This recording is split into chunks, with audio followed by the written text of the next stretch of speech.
பரலோகத்தில் சிறுபான்மையினர் பெரும்பான்மையினர் என்ற மண்ணாங்கட்டி எல்லாம் கிடையாது. பரலோகத்தில் ரெண்டே சாட்சி தான். ஒன்று, உண்மையும் உத்தமம் உள்ளவனே எஜமானுடைய சந்தோஷத்துக்குள் பிரவேசி. இன்னொன்று, அக்கிரம செய்கைக்காரனே என்னை விட்டு அகன்று போ. நீ எந்த டினாமினேஷன் எந்த வளர்ப்புல வளர்ந்தீங்க அதெல்லாம் ரெண்டாவது. உன் இருதயம் தான் ஃபர்ஸ்ட். கர்த்தர் உன் இருதயத்தை பார்க்கிறார். அவரை சந்திப்பதற்கு சபை ரெடியா இருக்குதா? கர்த்தரை சந்திப்பதற்கு உன் ஆவி ஆத்மா சரீரம் ரெடியா இருக்குதா? உங்களுடையதான ஆவி ஆத்மா சரீரம் கர்த்தருடைய ரத்தத்தாலே கழுவப்பட்டிருக்கிறதா? பாவ மன்னிப்பு நிச்சயம் இருக்கா? அதான் ஃபர்ஸ்ட். ஆண்டவர் என் பாவத்தை மன்னிச்சிருக்கிறாருங்கிற நிச்சயம் இல்லாம, ரட்சிப்பின் சந்தோஷம் இல்லாம நீ வருகையில் போக முடியாது. ஒரு நாள் ரட்சித்தாரு, நான் ரட்சிக்கப்பட்டு 20 வருஷம் ஆச்சுனா இல்ல, அனுதினமும் ரட்சிக்கப்பட வேண்டும் என்று வேதம் சொல்லுகிறது. நான் அடைந்த ரட்சிப்பை பத்திரமாய் பாதுகாத்துக் கொள்ள வேண்டும் என்று வேதம் சொல்லுகிறது. முடிவு பரியந்தம் நிலைநிற்கிறவனே ரட்சிக்கப்படுவான் என்று வேதம் சொல்லுது. என்னைக்கோ அடைந்த ரட்சிப்பை புதுப்பிக்கணும். ஒவ்வொரு நாளும் அந்த கான்சியஸ் இருக்கணும். ஆண்டவர் வந்தா நான் போகணுங்கிற எண்ணம் இருக்கணும்.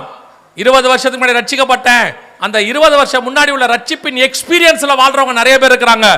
எக்ஸ்பீரியன்ஸ் உதவாது, உன்னை ஏமாத்திடும்.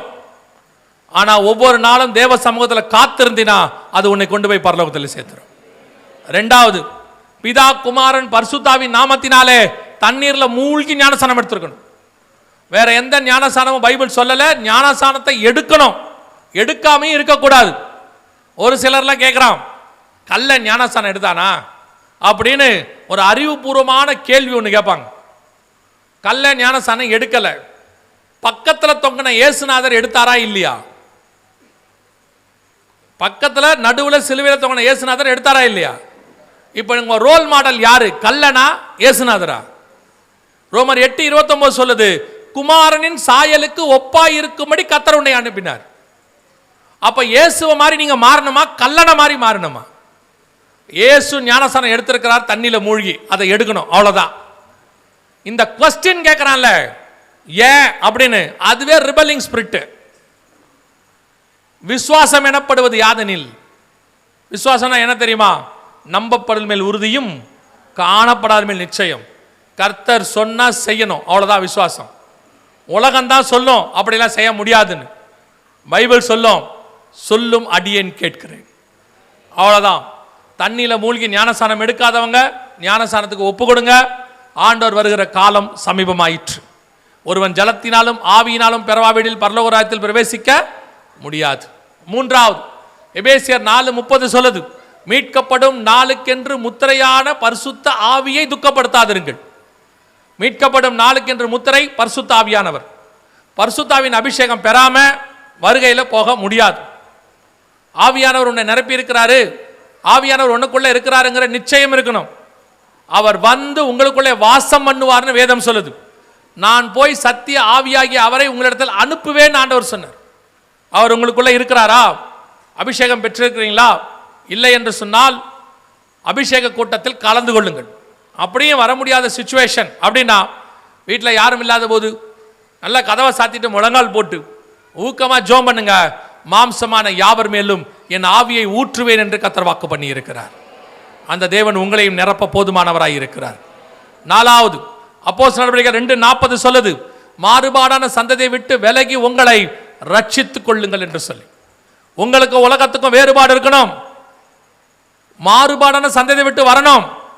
உலகத்துக்கு ஒத்த வேஷம் தரிக்க கூடாது என்று ரோமர் 12 சொல்லுது. இன்னைக்கு சபை உலகத்தின் ஒத்த வேஷத்துக்கு போகுது. உலகத்தானுடையதான காரியங்கள் எல்லாம் சபைக்குள்ள வருது. உலகத்தார் உபதேசம் ஒரு காலத்தில் வந்துச்சு, இப்போ உலகத்தாருடைய ஆக்டிவிட்டிஸ் வருது. ஒரு காலத்தில் சபை இருந்ததான அந்த வேறுபாடு இப்ப சபைக்குள்ள இல்ல. சபைக்கு வருவனையும் உலகத்தானையும் சபைக்கு வர்றதை பார்க்கும் போதே தெரிஞ்சுக்கலாம். அவனுடைய நடை உடை பாவனை எல்லாத்திலையும் தெரிஞ்சுக்கலாம். இப்ப யாரையும் தெரிஞ்சுக்க முடியாது. உலகத்தானை விட மோசமான ட்ரெஸ் சபைக்குள்ள இருக்கு. உலகத்தானை விட மோசமான அருவருப்பான காரியங்கள் சபைக்குள்ள நடக்கும். நான் சொல்லல, பவுல் சொல்றார்.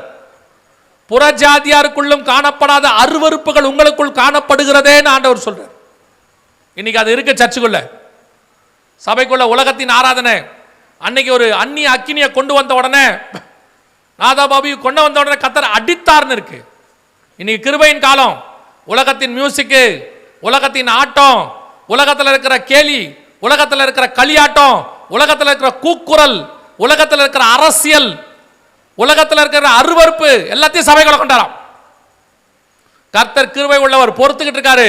அதனால உன்னை விட்டுட்டார்னு அர்த்தம் இல்லை. நான் சொல்லுவேன், உடனே அடிச்சு திருத்திட்டார்னா நல்லது, விட்டு பிடிக்கிறார்னா கஷ்டம். அதனால தான் உங்களுக்கு திருப்பியும் சொல்றேன், சபை உலகத்துக்கு ஒத்த வேஷம் தரிக்க கூடாது.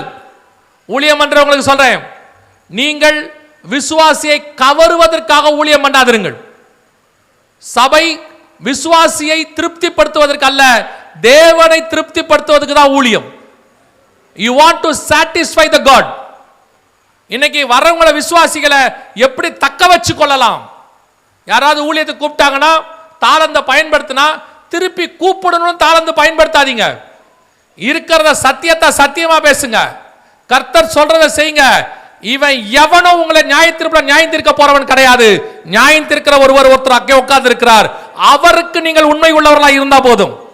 ஒருவேளை மனுஷன் உங்களை கூப்பிடாட்டி, இன்னொரு தடவை சான்ஸ் கொடுக்காட்டி கவலைப்படாதிருங்கள். உன் உத்தமத்தை பார்த்து கர்த்தர் உனக்கு வாசலை திறக்க போதுமானவராய் இருக்கிறார். இன்னைக்கு நிறைய பேர் ஊழியர்களுடைய பிரச்சனை என்னன்னா, இப்படி நாம சத்தியத்தையோ அல்லது ஆவியிலையோ கரெக்டா இருந்தோம்னா நிறைய பேர் நம்மளை ரிஜெக்ட் பண்ணுவாங்க. இருக்கட்டும், பரலோகம் உன்னை ஏற்றுக்கொள்ளும். மனுஷன் ரிஜெக்ட் பண்ணா என்ன? ஒரு மனுஷன் தள்ளுனா 9 கதவை திறப்பதற்கு கர்த்தர் வல்லமை உள்ளவராய் இருக்கிறார். மனுஷனை நம்பி அல்ல, நாம் தேவனை நம்பி இருக்கிறோம். அதனால வேறுபாடுள்ள வாழ்க்கை ரொம்ப முக்கியம். You don't want to satisfy the people. உங்களுக்கு மேல இருக்கிறவங்களை திருப்தி பார்த்து நினைக்காதீங்க. சபை என்பது களியாட்டத்தினுடைய என்டர்டைன்மெண்ட்டுடைய அவங்கள சந்தோஷமா வச்சுக்கிற இடம் அல்ல.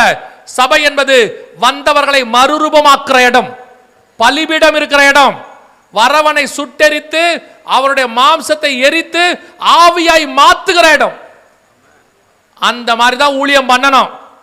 ஒருவேளை இந்த ஜனங்களுக்கு ஏத்த மாதிரி ஊழியம் பண்றவங்க நல்லா இருப்பாங்க, உலகத்துல ஆடம்பரமா இருப்பாங்க, வசதியா இருப்பாங்க, அதை பார்த்து நீ கெட்டு போயிடாத.